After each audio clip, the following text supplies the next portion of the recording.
Video করতে বলছে আমাদের ডাক্তার বন্ধুরা। সব কিছু ভিডিও করতে চাই না, যেগুলো ইজি কেস, জলের মতন case, as easy very simple case, কি ভিডিও করব। তারপর ভিডিও করার একটা মুড থাকে। তো বলছে আমার ডাক্তার বন্ধু, কোথায় প্র্যাকটিস করো? জমকল। জমকল সেই আমাদের চিটিং বাচ্চা করে না, সেই যে লম্বু ছেলেটা, কী নাম, মসজিদের পাশে। তো যাই হোক, জমকল থেকে এসছে, সে একটা কি গ্রুপ করে, হোমিওপ্যাথি কি গ্রুপ, হোমিও লাভার্স গ্রুপ, একটা চিটিং বাচ্চা ছেলে আছে। তো যাই হোক, কী ভিডিও করব, খুব easy case. This gentle lady age about 45 years, dyspepsia, পেটের গণ্ডগোল আছে, তার সাথে ইউট্রাইন ফাইব্রয়েড পাওয়া গেছে, ব্লাড সুগার আছে, ডায়াবেটিস মেলিটাস, সুগার অনেক বেশি, type 2 diabetes mellitus, fasting sugar 200 and PP sugar 300-এর উপরে।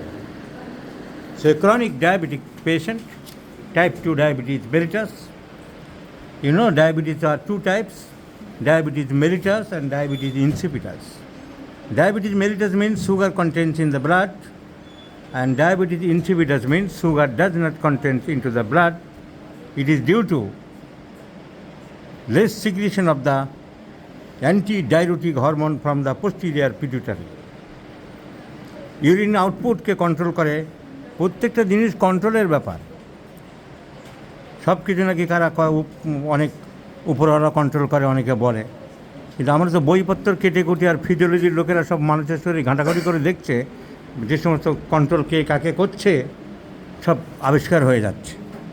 তো তার তৈরি করা সব সিস্টেম নাকি সব মানুষ ধরে ফেলছে। আর তিনি সব বেখাপ্পা তৈরি করছে, কনজেনিটাল, জন্মের আগেই অর্ধেককে মৃত করে রাখছে। কনজেনিটাল ডিফেক্ট, জন্মাতে জন্মাতে ডিফেক্ট, জন্মের 6 মাস পরে ডিফেক্ট। প্রশ্ন করো, বলবে পাপের প্রায়শ্চিত্ত নাকি। নাটক নানা রকম চলে, যেসব আমরা মানি না, বিশ্বাস করি না। সো মানুষে সব বের করছে, আবিষ্কার করছে, অনুসন্ধান করছে।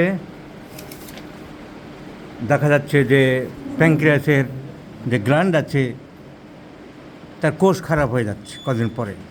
কেন খারাপ হচ্ছে তার কারণ জানা যাচ্ছে, কারণ তারা জানিয়ে দেয়নি। এটা এই জন্য হচ্ছে, ওটা ওই জন্য হবে, এটা এই জন্য হতে পারে, তারা কোনো বইপত্রে লেখেনি, কেউ জানিয়েও দেয়নি, তো তারাই নাকি সব করছে। So diabetes mellitus, uterus bulky, psychotic. The patient is psychotic. In the family history there is asthma. 1 মিনিটের মধ্যে কেসটা দেখে আমি বুঝে নিয়েছি অ্যান্টিসাইকোটিক ওষুধ দিতে হবে। এবং অ্যামাং দ্য অ্যান্টিসাইকোটিক মেডিসিনস, পাইপ তলায় জ্বালা করে, বার্নিং সোলস, অ্যাংজাইটি বেশি, টেনশন বেশি, পিপাসা বেশি, গরম বেশি, bad news aggravates, weeping disposition. So the prescription is very easily can be ruled out by the selection of medorinum. So medorinum is the choice of medicine. Jala, pipasa, gorom, weeping, mentality, uterine fibroid, family history, asthma, psychotic is predominant in this patient. So let's prescribe medorinum on him few doses.